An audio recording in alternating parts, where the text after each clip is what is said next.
Hare Krishna devotees, Dandavat Pranam. Please accept my humble obeisances. So, continuing our discussion of Srila Prabhupada's small book titled On the Way to Krishna. So, we are moving towards chapter 2. The title is The Way of Chanting and Knowing Krishna. So, before start, let's offer our prayers. Om Ajnanatimirandasya Jnananjanashalakaya Chakshurunmilitam Yena Tasmai Shri Guruve Namah.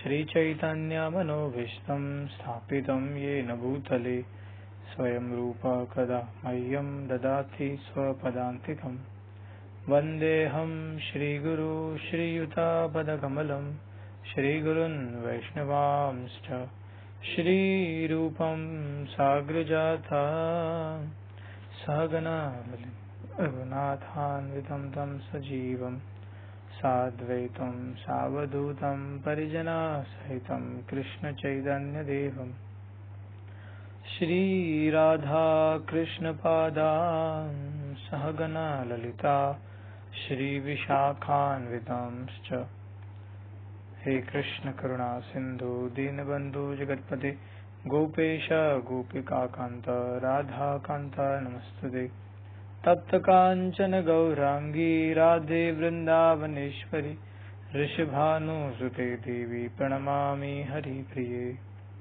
Namo Mahavadanyaya Krishna Prema Pradayate Krishnaya Krishna Chaitanya Namne Gauratuse Namah Vancha kalpatarubhyascha kripa sindubhya eva cha patitanam pavanebhyo vaishnavebhyo namo namah.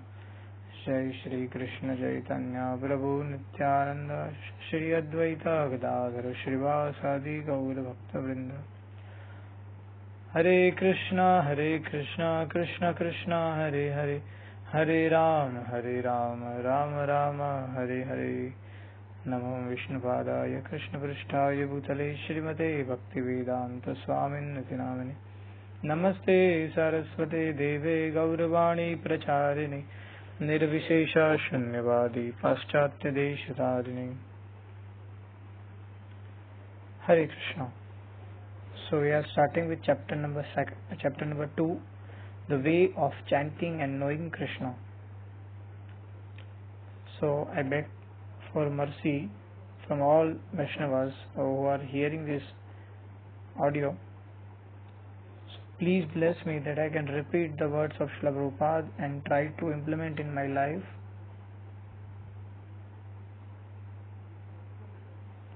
Okay, we are starting. Hare Krishna, Krishna Krishna, Hare Hare, Hare Rama, Rama Rama, Hare Hare. This is transcendental sound vibration. It will help us to cleanse the dust from the mirror of the mind. At the present moment, we have accumulated so much material dust on the mirror of the mind. Just as on 2nd Avenue, there is dust and soot over everything due to the heavy traffic. Due to our manipulation of material activities, a great deal of dust has collected over our mind's clear mirror, and as a consequence, we are unable to see things in perspective. This vibration of transcendental sound, Hare Krishna, Krishna Krishna, Hare Hare, Hare Rama, Rama Rama, Hare Hare, will cleanse away this dust and enable us to see clearly our real constitutional position. As soon as we come to understand, I am not this body, I am in spirit soul, and my symptom is consciousness, we will be able to establish our self-real happiness. As our consciousness is purified by this process of chanting Hare Krishna, all our material misery will disappear.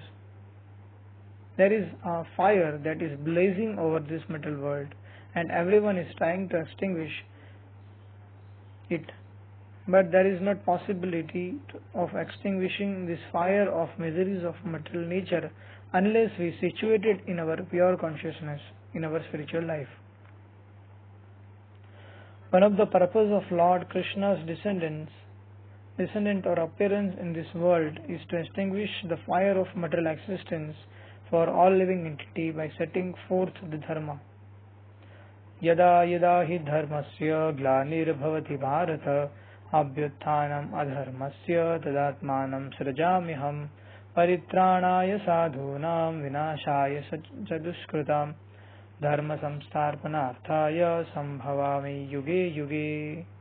Translation: whenever and wherever there is a decline in religious practice or descendants of Bharat and the predominant rise of religion, at that time I descend myself in order to deliver the pious and to annihilate the miscreant as well as re-establish the principle of religion. I advent myself millennium after millennium. Bhagavad Gita, chapter 4, verse number 7 and 8. In this verse, the word dharma is used. This word has been translated into English in various ways. Sometimes it is translated as faith. But according to the Vedic literature, dharma is not a kind of faith. Faith may change, but dharma cannot be changed. The liquidity of water cannot be changed. If it is changed, for instance, water has become solid. It is actually no longer in its constitutional position. It is existing under certain qualifying condition. Our dharma, our constitutional position is that we are part and parcel of Supreme. And this being the case, we have to dovetail or subjugate our consciousness to the Supreme. This position of transcendental services to the Supreme Whole is being misused due to our material contact. Service is implicit in our constitutional position. Everyone is a servant and no one is a master. Everyone is serving someone or other. Although the president may be the chief executive of the state, still he is serving the state, and when his services are no longer required, the state disposes of him to think to oneself. When his services are no longer required, the state disposes of him. To think to oneself, I am the master of all I survey, is called Maya, illusion. Thus, in material consciousness, our service is being misused under the various designations. When we can become free from these designations, that is to say, when the dust has been cleared from the mirror of the mind, we will be able to see ourselves in our actual position as eternal servants of Kṛṣṇa. One should not think that his service in the material world and his service in the spiritual atmosphere are the same. We may shudder to think, oh, after liberation, will I still be a servant? This is because we have experienced that the being servant in material world is not very enjoyable. But transcendental service is not like this. In the spiritual world, there is no difference between servant and the master. Here, of course, there is distinction, but in absolute world, everything is one. For instance, in Bhagavad Gita, we can see that Kṛṣṇa has taken the position of servant as chariot driver of Arjuna. In his constitutional position, Arjuna is the servant of Kṛṣṇa. But in behavior, we can see that sometimes the Lord becomes the servant of the servant. So we should be careful not to carry materialistic ideas into spiritual realm. Whatever we have materially experienced is but a perverted reflection of the thing in spiritual life. When our constitutional position or dharma is deteriorated due to the contaminations of matter, the Lord himself comes as an incarnation or sends some of his confidential servitors. Lord Jesus Christ called himself the Son of God and so is a representative of the Supreme. Similarly, Muhammad identified himself as servant of Supreme Lord. Thus, whenever there is discrepancy in our constitutional position, the Supreme Lord either comes himself or sends his representative to inform us the real position of the living entity. Therefore, one should not make the mistake of thinking that dharma is created faith. In its proper sense, dharma cannot be diverse from the living entity at all. it is to the living entity what sweetness is to sugar, or saltiness to the salt, or solidity is to stone. In no case the dharma of the living entity is to serve, and we can easily see that every living entity has the tendency to serve himself or others. How to serve Krishna? How to disentangle ourselves from materialistic service? How to attain Krishna consciousness and become free from material designation is taught as the science by Krishna in Bhagavad Gita. The word sadhu in this verse quoted above, beginning paritranaya sadhunam, refers to the holy man or saintly person. A saintly person is tolerant, very kind to everyone, is a friend of all living entities, is no one's enemy, and is always peaceful. There are 26 basic qualifications for a holy man, and in the Bhagavad Gita we find that Sri Krishna himself gave the following verdict. Api cheta suduracharo bhajante ma ananyabhak sadhur eva samantavya samyak vivasito hi sa. Translation: even if one commits the most abominable action, if he is engaged in devotional service, he is to be considered saintly because he is properly situated. Srimad Bhagavad Gita, chapter 9, verse number 30. On the mundane platform, what is morality for one person is immorality for another, and what is immorality for one person is morality for another. According to the Hindu conception, the drinking of wine is immoral, whereas in Western world, wine drinking is not considered immoral, but it is a common thing. So morality is dependent on time, place, circumstances, social position, etc. There is, however, a sense of morality and immorality in all societies. In this verse, Krishna points out that even if one engage in immoral acts, but at the same time is fully in Krishna consciousness, he is to be considered sadhu or a saint. In other words, although a person may have some immoral habits due to his past association, if he is engaged fully in Krishna consciousness, chaturvida bhajante vam, habits are not to be considered important. Whatever the case, if one becomes Krishna conscious, he will gradually be purified and become sadhu. As one progresses in executing Krishna consciousness, his bad habits diminish and he attains to saintly perfection. In this regard, there is a story of a thief who went on pilgrimage to a holy town, and on route he and other pilgrims stopped to rest overnight at an inn. Being addicted to stealing, the thief began making plans to steal the other pilgrim baggages. But he thought, I am going on pilgrimage, so it doesn't seem appropriate that I should steal this baggage. No, I shall not do it. Nonetheless, due to his habit, he could not keep his hand off the baggage. So he picked up one person's bag and placed it in another place, and then another person's bag and placed it elsewhere.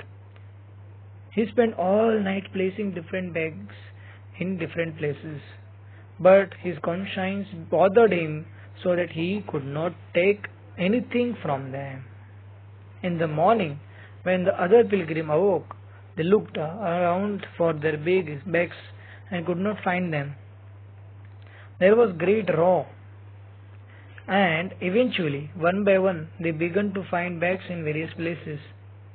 After they were all found, the thief explained, Gentlemen, I am a thief by occupation. Being that I am habituated to stealing at night, I wanted to steal something from your bags, but I thought that since I am going to this holy place, it is not possible to steal. So, I may have rearranged the baggage. But please excuse me. This is the characteristics of bad habit. He does not want to commit theft anymore, but because he is habituated, sometimes he does. Thus Krishna says that one who has decided to refrain from his immoral more habits and make progress in Krishna consciousness is to be considered sadhu, even if out of past habit or by chance he yield to his fault. In this verse we find that Krishna says, Kshipram bhavati dharmatma sasvachantim nigacchati kaunteya pratijanahi name bhakta pranashyati. Translation: he quickly becomes righteous and attain lasting peace. O son of Kunti, declare it boldly that my devotee never perishes. Bhagavad Gita chapter 9 verse number 31. Because one has committed himself to Krishna consciousness, it is proclaimed here by Lord Shri Krishna that within a very short of time he will become saintly. One may pull the plug out of an electric fan and the fan may still go even though the juice has been disconnected. But it is understood that fan will soon come to a stop. Once we take shelter of lotus feet of Krishna, we turn the switch off for our karmi activities. And although these activities may still revolve, it is to be understood that they will quickly diminish. It is a fact that whoever takes to Krishna consciousness does not have to endeavor independently to become good man. All the good quality will automatically come. It is stated in Srimad Bhagavatam that one who has attained Krishna consciousness has simultaneously attained all good qualities. On the other hand, if a person is devoid of God consciousness and yet has many good qualities, his good qualities are to be considered useless. For he will not in any ways to be prohibited from doing that which is undesirable. If one is devoid of Krishna consciousness, he is sure to commit mischief in this material world. Janma karma cha me divyam emam yo veti tattvataha tyaktva deham punarjanmam neti mameti sorjuna. Translation: one who knows the transcendental nature of my appearance and activities does not upon leaving the body take his birth again in this material world, but attain my eternal abode, O Arjuna. Bhagavad Gita 4.9. The mission for which Krishna appeared here is further explained. When he comes with some mission, there are some activities. Of course, there are some philosophers who do not believe that God comes as an incarnation. They say, why should God come to this rotten world? But from Bhagavad Gita we understand otherwise. We should always remember that we read Bhagavad Gita as a scripture and whatever is spoken in Bhagavad Gita must be accepted. Otherwise, there is no reason in reading it. In Bhagavad Gita, Krishna says that he has come as an incarnation with mission, and along with his mission, there are some activities. We can see, for example, that Krishna is active as chariot driver for Arjuna and engaged in so many activities on the battlefield of Kurukshetra. Just as when there is a war, one person or nation may side with another person or nation and show partiality. Lord Shri Krishna on the battlefield shows some partiality and side with Arjuna. Actually, Krishna is not partial to anyone, but externally it appears that he is partial. This partiality, however, should not be accepted in ordinary sense. In this verse, Krishna also points out that his descent into material world is transcendental. The word Divya means transcendental. His activities are not in any way ordinary. Even today in India, at the end of August, the peoples are accustomed to celebrating Krishna's birthday, regardless of sect. Just as in Western world, Jesus Christ's birthday is celebrated at Christmas, Krishna's birthday is called Janmashtami. And in this verse, Krishna used the word Janma, referring to my birth. Because there is birth, there are some activities. Krishna's birth and activities are transcendental.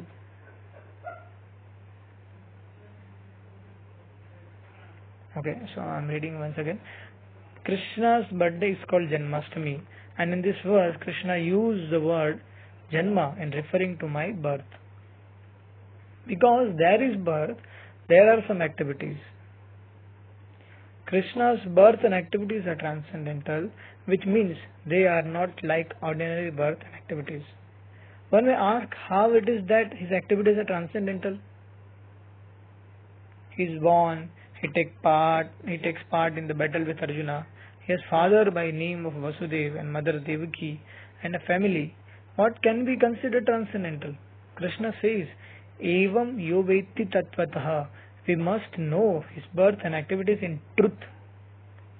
When one knows of Kṛṣṇa's birth and activities in truth, the result is Tyaktva deham punarjanmam neti mamiti saurjuna. Bhagavad Gita 4.9. When he leaves this material body, he is not born again, but goes directly to Kṛṣṇa. This means that he becomes a liberated soul. He goes to eternal spiritual world and attains his constitutional position full of bliss, knowledge and eternity. All this can be obtained simply by knowing in truth and the transcendental nature of Kṛṣṇa's birth and activities. Ordinarily, when one quits the body, he has to take up another body. The lives of living entities are going on simply due to the living entities changing dress from one body to another, transmigration of soul, according to the work of living entity. At the present moment, we may think that this material body is our actual body, but it is like a dress. In reality, we do have an actual body, a spiritual body. This material body is superficial compared to the real spiritual body of the living entity.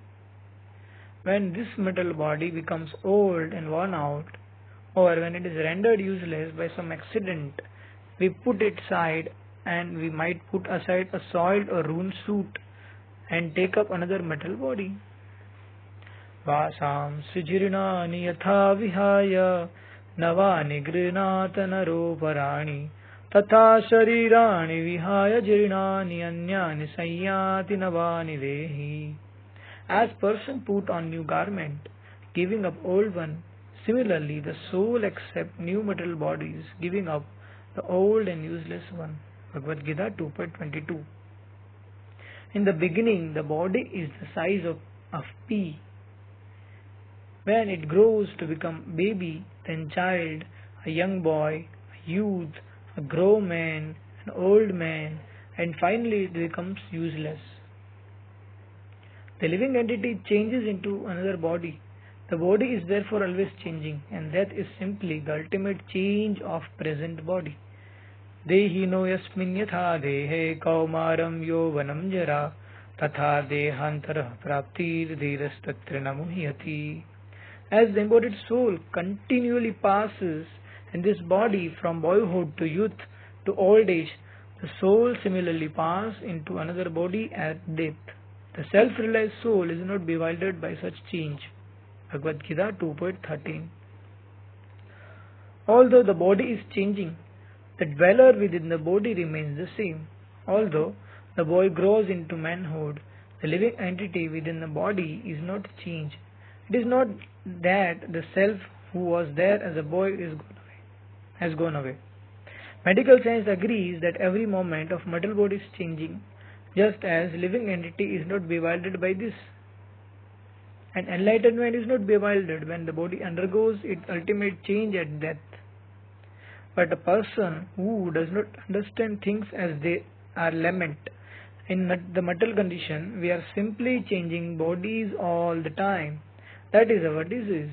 It is not that we always change to the human body. It is not that we always change to human body. There are some sects who discuss that after this body we get all new human body, no animal body is needed, or automatically we got human body. This is foolishness. It is mentioned in Bhagavad Gita. In this material world, just as living entity are not bewildered by this, and an enlightened man is not bewildered when the body undergoes its ultimate change at death. But a person who does not understand things as they are laments. In this mental condition, we are simply changing the body all the time. That is our disease. It is not that we always change to human body. We may change to an animal body or demigod body depending on our activities. According to the Padma Puran, there are 8,400,000 species of life. There are 8,400,000 species of life, or 8.4 million of species of life. We can take on any of them at a death. But Kṛṣṇa promises that one who knows his birth and activities in truth is freed from the cycle of transmigration. How does one understand Krishna's birth and activities in truth? This is explained in the 18th chapter of the Bhagavad Gita. Bhaktya mam avijanati yavan yaschasmi tatvatah tatto mam dattvado gyatva vashyate tat anantaram. Translation: one can understand the Supreme Personality as He is only by devotional service.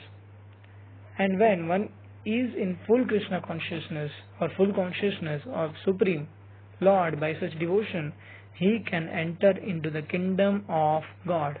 Srimad Bhagavad Gita 18.55. Here again, the word Tatvatah in truth is used. One can understand the signs of Krishna in truth by becoming a devotee. He who is not a devotee, who does not strive for Krishna consciousness, cannot understand. At the beginning of 4th chapter, also Krishna tells to Arjuna that in 4.3 that he is explaining this ancient science of yoga to him, because Arjuna is my bhaktyati me sakha cheti, means my devotee and my friend. For one who simply makes an academic study of Bhagavad Gita, the science of Krishna remains a mystery. Bhagavad Gita is not a book that one can just purchase from bookstore and understand by scholarship alone. Arjuna was not a great scholar or Vedantist, nor a philosopher, not a Brahmana, nor a renunciate. He was a family and military man. But still Krishna selected him to be a recipient of Bhagavad Gita and the first authority in the disciplic succession. Why? Because you are my devotee. That is the qualification to understand Bhagavad Gita as it is and Krishna as he is. One must become Krishna conscious. And what is this Krishna consciousness? That is the process of cleansing the dust from the mirror of the mind through the chanting of Hare Kṛṣṇa, Hare Kṛṣṇa, Kṛṣṇa Kṛṣṇa, Hare Hare, Hare Ram, Ram Ram, Hare Hare.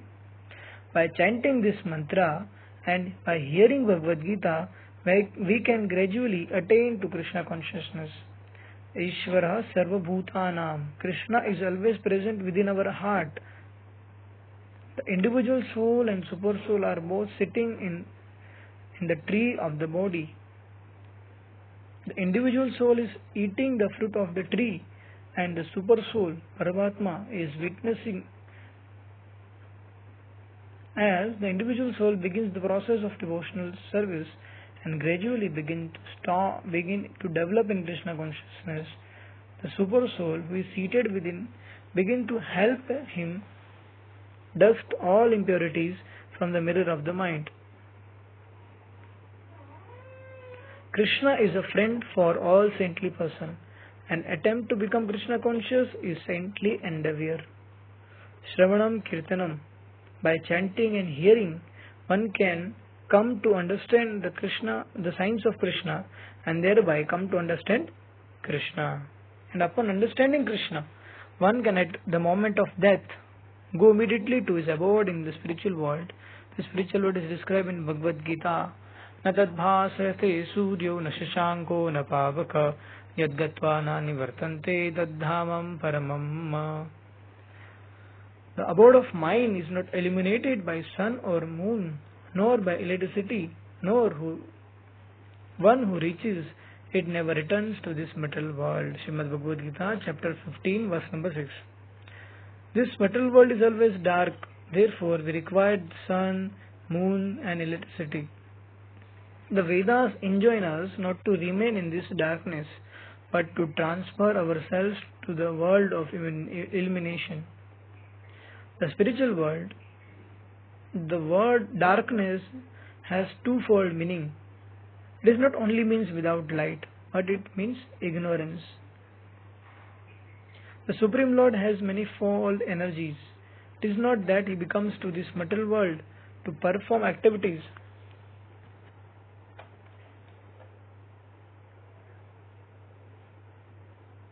It is stated in Vedas that the Supreme Lord has nothing to do.